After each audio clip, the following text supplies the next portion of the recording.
The white feather, the morning frost, clung to the barbed wire of Stalag 7A as Sergeant Marcus White Feather Thompson cleaned his confiscated Mosin-Nagant PU sniper rifle for what he believed would be the last time. The weapon lay disassembled on his bunk, its scope removed, bolt mechanism exposed. Thompson had earned his nickname from the single white crane feather he'd worn in his helmet during the North African campaign, where his precision shooting had saved countless Allied lives before his capture near Kasserine Pass. The other American prisoners watched with a mixture of curiosity and resignation as Thompson obsessively maintained the rifle that Commandant Heinrich Wolf had allowed him to keep as a museum piece, a trophy of German superiority over captured Allied forces. The morning air carried the scent of pine needles and coal smoke from the camp's heating system, a stark contrast to the desert heat Thompson remembered from Tunisia. "You know they're just going to take it away eventually," Corporal Davies said from the neighboring bunk, his Chicago accent cutting through the early silence. Thompson didn't look up from the rifle's bolt mechanism. "Maybe, but not today." The weapon represented everything the Germans believed about their enemies: inferior equipment wielded by untrained colonials. Wolf took perverse pleasure in displaying the Mosin-Nagant during camp inspections, describing it as evidence of American desperation to visiting Wehrmacht officers. What the commandant didn't know was that Thompson had captured this particular rifle from a fallen Red Army sniper and had grown to respect its brutal precision during his brief time using it before his own capture.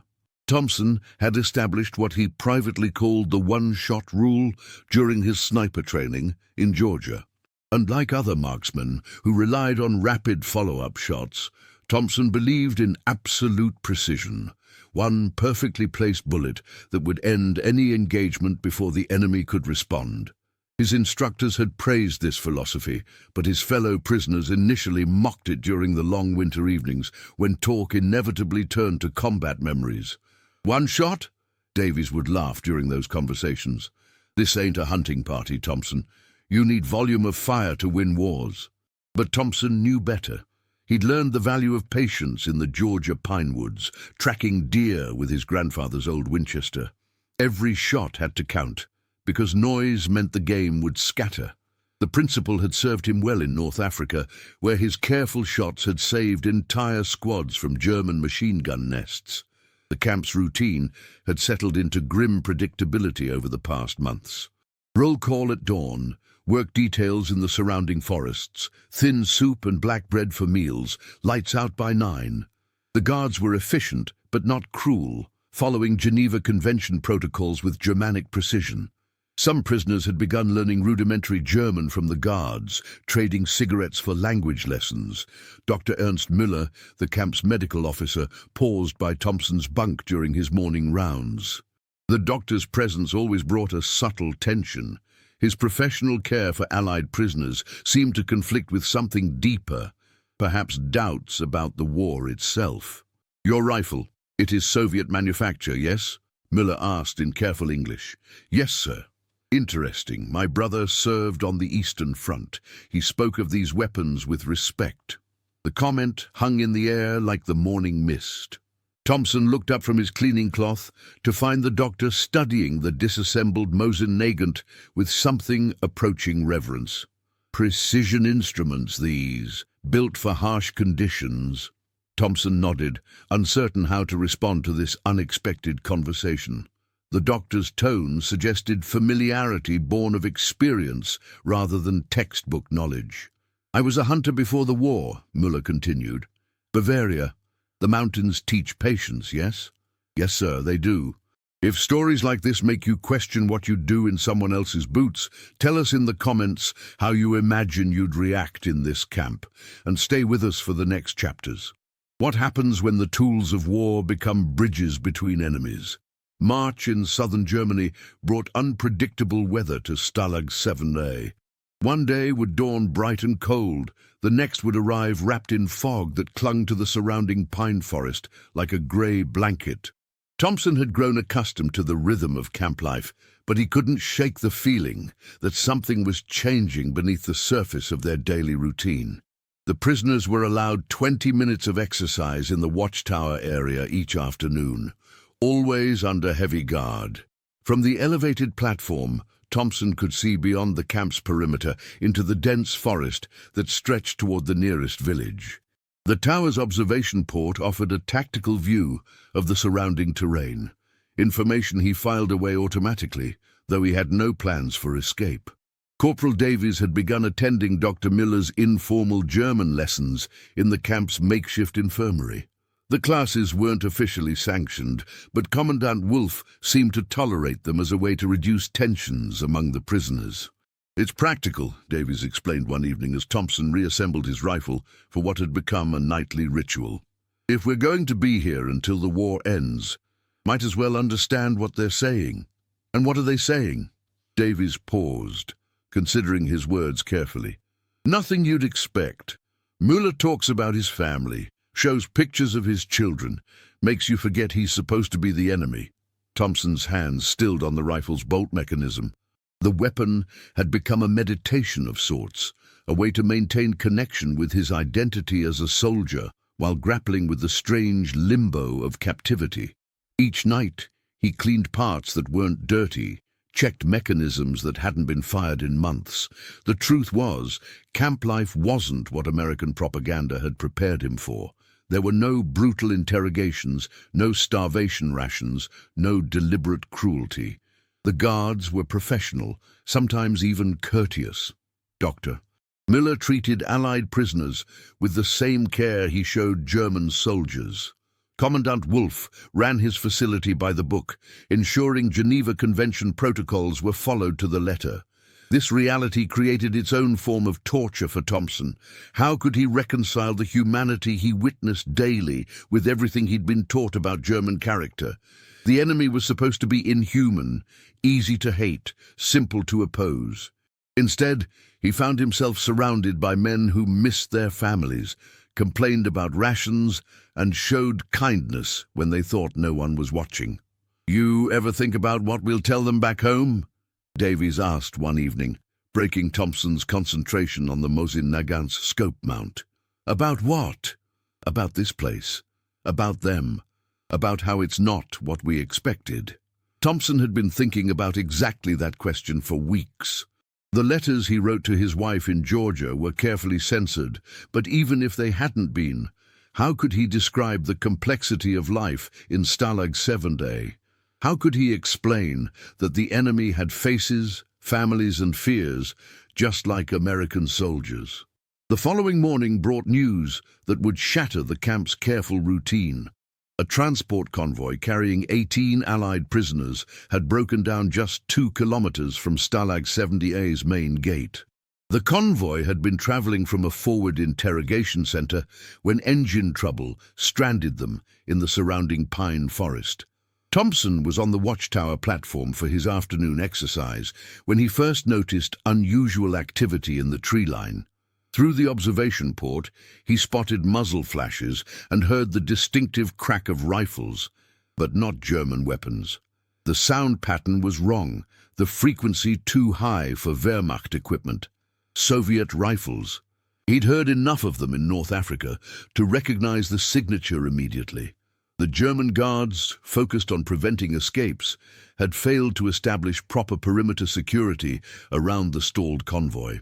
Thompson could see the tactical situation developing with horrifying clarity. Whoever was in those woods held superior positions and would systematically eliminate both guards and prisoners within minutes. The irony wasn't lost on him. American and German soldiers were about to die together under fire from a third enemy neither side had anticipated. How long can you maintain hatred when survival depends on mercy? The sound of gunfire from the pine forest intensified as Thompson watched from the watchtower platform. Through the observation port, he could identify at least 6 separate firing positions arranged in what looked like a classic L-shaped ambush. The Soviet partisans had chosen their ground well. The disabled transport was trapped in a natural kill zone with limited cover and no escape routes. Commandant Wolf faced an impossible decision. His available guards were too few and too poorly positioned to mount an effective rescue. Radio communication with the convoy had been lost, and by the time reinforcements could arrive from the nearest Wehrmacht garrison 20 kilometers away, everyone would be dead.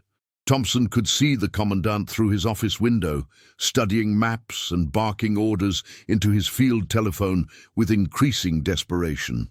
The 18 Allied prisoners trapped beside their disabled transport included men Thompson recognized, Air Corps crews shot down during recent bombing runs over southern Germany.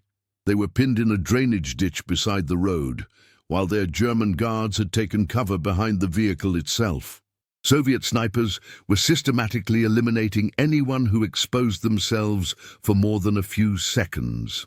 Dr. Mueller appeared at Thompson's side on the watchtower platform, his medical bag clutched tightly in one hand. "How many wounded?" the doctor asked, following Thompson's gaze toward the forest. "Can't tell from here, but it'll be bad if something doesn't change soon." The doctor's face was pale, his usual professional composure cracking under the weight of watching men die beyond his ability to help. Thompson recognized the expression. He'd seen it on field medics in North Africa, when casualties mounted faster than morphine could dull the pain. "The partisans have been tracking that convoy for 3 days, Mueller said quietly. "Our intelligence reported suspicious movement in this sector, but headquarters dismissed it as local farmers." Thompson studied the doctor's profile, noting the tension in his jaw, the way his knuckles showed white against the medical bag's handle. This wasn't casual conversation. Mueller was sharing classified information with an enemy prisoner. Driven by some internal conflict Thompson was only beginning to understand. "Doctor, those are Soviet units out there. They're not taking prisoners." "I know." The simple acknowledgement carried more weight than a tactical briefing. Thompson realized he was witnessing something unprecedented. A German officer openly admitting that Soviet forces posed a threat to captured Allied personnel. The propaganda had always insisted that all Allied forces were allies, united in purpose and method. The Watchtower Guard, Unteroffizier Hans Weber, had been listening to their conversation with growing agitation. Weber was a veteran of the Eastern Front, invalided to camp duty after taking shrapnel in his left leg. His experiences with Soviet partisans had left him with a pronounced limp and haunted eyes. "Herr Doctor," Weber said carefully, "perhaps the American could suggest tactical options." Thompson felt the weight of both men's attention. Here was a moment that would define not just the immediate crisis, but his entire understanding of where loyalties truly lay when survival was at stake. He thought of the Mosin-Nagant PU lying disassembled on his bunk below. The rifle's .3. EVEX scope had held its 0 through months of storage. The weapon represented Soviet engineering at its most practical, reliable, accurate and deadly in the hands of someone who understood its capabilities. More importantly, it offered the range and precision needed to break up the ambush from the camp's elevated position. "I need to speak with Commandant Wolf," Thompson said finally. As they descended from the watchtower, Thompson caught sight of letters scattered across Weber's desk, mail from home that wouldn't be distributed until evening roll call. One envelope bore a Georgia postmark, his wife's careful handwriting spelling out his name and prisoner number. For a moment he wondered what she would think of what he was about to propose. The letter would have to wait. 18 men were dying in the forest, and nationality had become irrelevant in the face of human necessity. "Do you think you'd cling to what you were taught back home, or to what your own eyes see in a place like this? Comment which side you'd lean toward, and share this episode with someone who loves real human stories from history. What price would you pay to save lives when the enemy becomes your ally?" Commandant Wolf's office smelled of leather, tobacco, and the peculiar mixture of anxiety and authority that seemed to permeate military command posts. Maps covered one wall, marked with colored pins that tracked prisoner movements and supply routes. On his desk sat a photograph of a woman and 2 young children. A reminder that even commanding officers carried pieces of home into their professional duties. Thompson stood at attention while Dr. Müller explained the situation in rapid German. He caught enough words to follow the conversation. 18 prisoners, Soviet partisans, superior positions, no time for reinforcements. Wolf's responses grew sharper with each tactical assessment, his frustration evident in the way he stabbed at the map with his finger. "Speak," the commandant said finally, switching to heavily accented English. Thompson took a breath, knowing that the next few sentences would either save lives or mark him as a fool in the eyes of both sides. "Sir, I propose an exchange.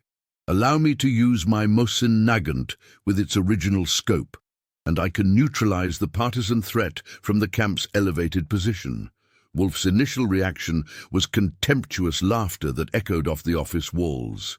The idea that an American prisoner could outshoot battle-hardened Soviet partisans using a rifle the Germans considered obsolete seemed absurd. Major Klein, who had entered during Thompson's proposal, openly mocked the suggestion. "The American cowboy thinks he can save the day," Klein said in German, assuming Thompson wouldn't understand. "He'll probably shoot his own men by accident." But as the sound of gunfire intensified beyond the office window and reports filtered in of casualties mounting, Wolf's desperation began to override his prejudices. Thompson could see the calculation in the commandant's eyes. 18 Allied prisoners and 4 German guards were dying while he debated protocol with a captured enemy. Dr. Müller stepped forward, his voice calm but urgent. "Herr Kommandant, the Americans' military record shows extensive sniper training.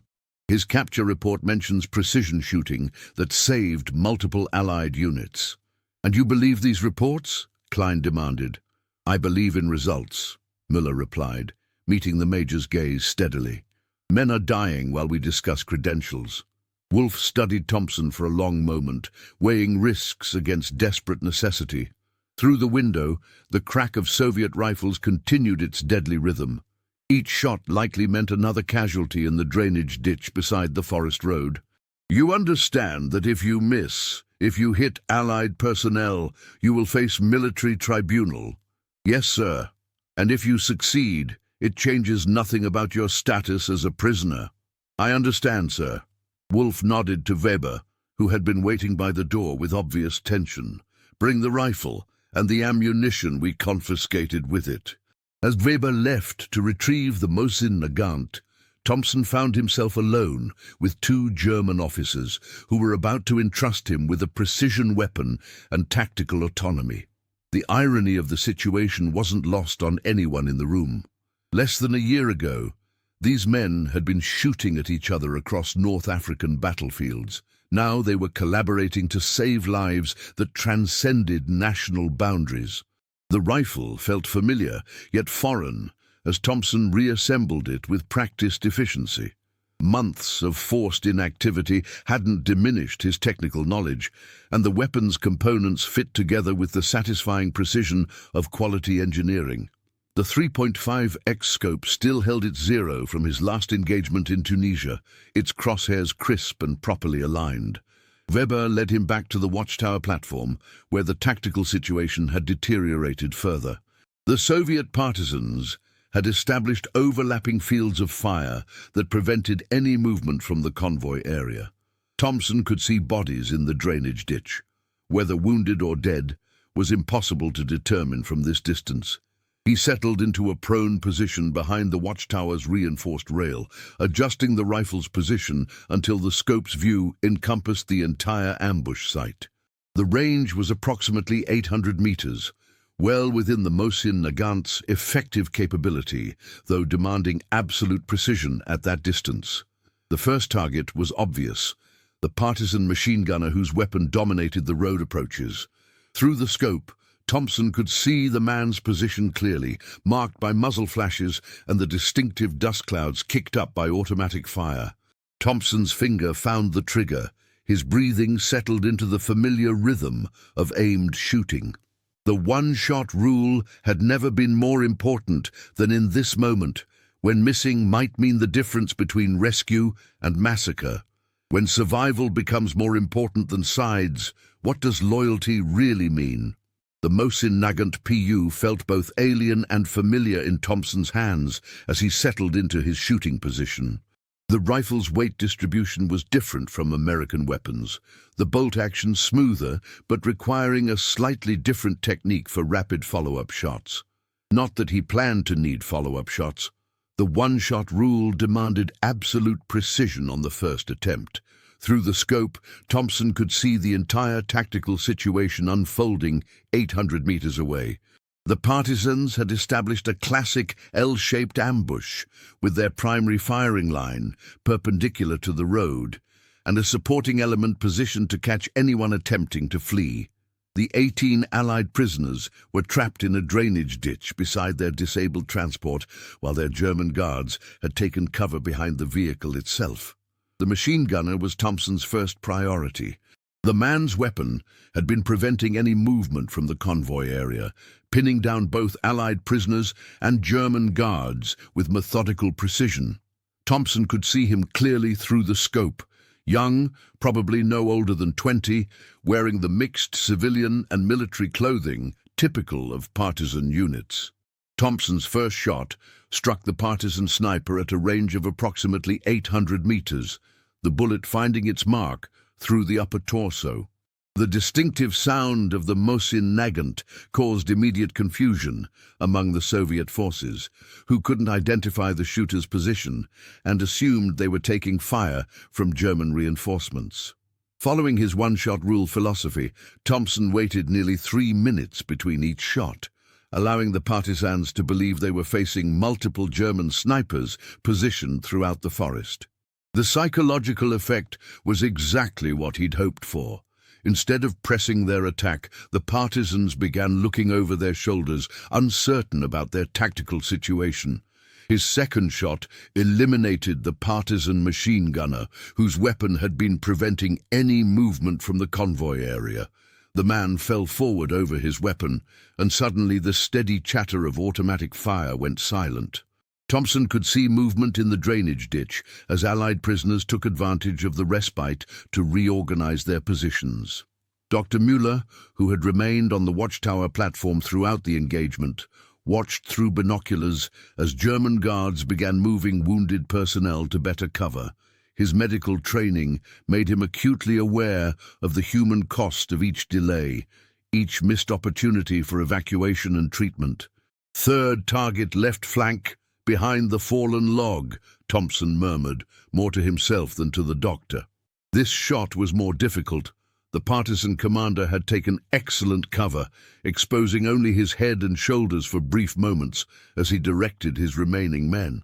Thompson waited patiently, controlling his breathing until the man raised himself slightly to signal to his scattered forces. The third shot found its target, and suddenly the partisan attack began to collapse. Without their commander's coordination, the remaining attackers lost cohesion and began a fighting withdrawal deeper into the forest. Thompson's fourth shot targeted a sniper who had been providing overwatch from an elevated position in the trees. By his fifth shot, the remaining partisans were retreating deeper into the forest, convinced they had walked into a carefully prepared German trap. The sudden appearance of precision counter-sniper fire from an unexpected direction had shattered their tactical advantage and turned a successful ambush into a dangerous exposure. The rescue operation lasted 18 minutes from Thompson's first shot to the convoy's safe arrival at the camp. All 18 Allied prisoners survived, along with 4 of their German guards. As the vehicles rolled through Stalag 7 Days gates, Thompson could see the wounded being rushed to Dr. Müller's infirmary, where German medical supplies would be used to treat Allied personnel. Commandant Wolf climbed the watchtower stairs as Thompson disassembled the Mosin-Nagant with the same methodical care he'd shown for months. The American handed the rifle's components back to him piece by piece, the scope, bolt mechanism, and cleaning equipment returning to German custody. Wolf stood in stunned silence for a long moment, studying the weapon that had just saved 24 lives. Thompson had not only demonstrated superior marksmanship, but had revealed tactical sophistication that German propaganda insisted their enemies lacked. The clean, professional precision of the shots, the psychological manipulation of timing, the careful selection of targets, all of it spoke to training and experience that contradicted everything Wolfe had been taught about American military capabilities. "Sergeant Thompson," the commandant said finally, his English careful and precise, "this day will not be forgotten." As the immediate crisis ended and camp routines slowly resumed, Thompson realized that something fundamental had shifted in Stalag 7A. The rifle that had been displayed as a trophy of German superiority had instead demonstrated a universal language of precision and professional competence that transcended national boundaries. How do you reconcile saving those you were taught to hate? The aftermath of March 15, 1943, rippled through Stalag 7A in ways both immediate and subtle. Dr. Müller's infirmary became a testament to the day's contradictions, where German medical supplies treated Allied wounds, while captured American aircrew recovered alongside Wehrmacht guards who had shared their firefight in the forest. The psychological impact of Thompson's intervention extended far beyond the immediate rescue. Commandant Wolfe found himself questioning fundamental assumptions about American military capabilities, while the rescued prisoners carried stories of Thompson's precision, shooting that would spread through the camp system via letters and transfers. The one-shot rule that fellow prisoners had once mocked became a symbol of quiet professionalism that sustained morale through the war's remaining years. Corporal Davies, who had witnessed the entire engagement from the camp yard, approached Thompson with new respect that evening. "You know what this means, don't you?" Davies said as they sat in the barracks after lights out. "You saved German lives today. How do we explain that to the folks back home?" Thompson had been wrestling with exactly that question since climbing down from the watchtower. His wife's letter, finally delivered during evening roll call, spoke of rationing and blackout curtains, of a community united in hatred of everything German. How could he describe the complexity of what had transpired? How could he explain that the enemy had faces, families, and a code of honor that sometimes aligned with American values? "Maybe we don't," Thompson replied quietly. "Maybe some truths are too complicated for letters home." Dr. Müller stopped by Thompson's bunk during his evening rounds, ostensibly to check on a minor injury the sergeant had sustained during the intensive shooting session. But his real purpose became clear when he pulled out a small photograph, the same one Thompson had seen on Wolfe's desk. "My family," Müller said simply. "My wife teaches in a school that was bombed by your aircraft 2 months ago. 3 children died." Thompson studied the photograph, seeing a woman and 2 young children who could have been his own family back in Georgia. The weight of the doctor's revelation settled over him like the cold morning mist that clung to the barbed wire. "I'm sorry," Thompson said, because no other words seemed adequate. "You saved lives today, German lives." Why? The question had been haunting Thompson since he'd handed back the disassembled Mosin-Nagant. Why had he risked court-martial to save enemy soldiers? Why had he felt more kinship with dying Wehrmacht guards than with Soviet partisans who were theoretically his allies? "Because they were men," Thompson said finally. "Just men, doing their jobs, trying to get home to their families." Müller nodded slowly, pocketing the photograph. "Yes, just men." The conversation ended there, but its implications would follow both men for the remainder of their captivity and service. Some truths were too dangerous to speak aloud, too complex for military regulations or national propaganda. As 1943 progressed toward its end, letters from home brought news of Allied advances in Italy and rumors of a second front in Western Europe. The war was turning, and even in Stalag 7A, the Guards seemed to sense that their time as victors was limited. Conversations between prisoners and guards became more frequent, more personal, as if both sides were preparing for a future where their roles might be reversed.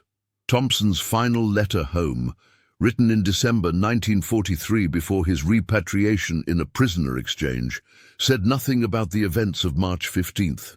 He wrote instead of camp routines, of language lessons and medical care, of guards who treated prisoners with professional respect.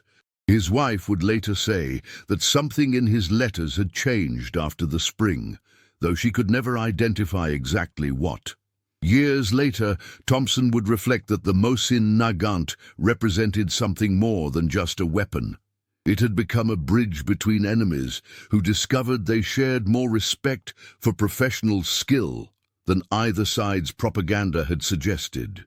The rifle that Wolfe had displayed as a trophy of German superiority had instead demonstrated the universal language of precision, courage, and the unexpected ways that tools of war could sometimes serve the cause of preserving life rather than taking it. The one-shot rule had saved lives that day, but it had also shattered something else. The comfortable certainty that came from seeing enemies as less than human. Thompson carried that burden home to Georgia, where parades and medals celebrated his return, but could never address the complex truths he'd witnessed behind barbed wire. Some stories, he learned, were too honest for a world that needed its wars to be simple. If this story reminded you that even in the darkest times, small acts of humanity still matter, subscribe to the channel, tell us which country you watch from, and invite someone to revisit history with us in the next story. What would you choose to remember? The hatred that divided, or the humanity that endured?